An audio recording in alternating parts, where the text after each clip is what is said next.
Адресная книга. Теперь давайте рассмотрим адресную книгу. Адреса – это физическое расположение мест, куда пользователи, купившие у вас купоны, могут прийти и обменять свои купоны на рекламируемые вами товары или услуги. В регистрационную форму включена общая информация о расположении и контактах человека, который может ответить на вопросы клиента о вашем предложении.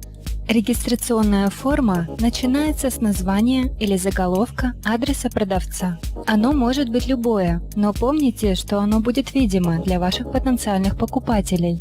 Если вы зарегистрированная фирма, лучший совет – это записать ваше физическое расположение или офисы под названием улицы, на которой они расположены, или просто пронумеровать их. Например, магазин цветов 1 и магазин цветов 2. Если вы индивидуальный продавец, подумайте о названии, которое сработает для вас. Поскольку у вас нет зарегистрированных офисов, вы можете выбрать имя, которое будет узнаваемым и понятным. Напоминаю вам, что эта информация будет видима на всех предложениях, для которых вы используете этот адрес. Убедитесь, что включенная информация актуальна, и клиенты или покупатели могут легко найти вас. Адрес продавца будет использован как отдельная визитка. Вы можете зарегистрировать столько адресов, сколько вам нужно.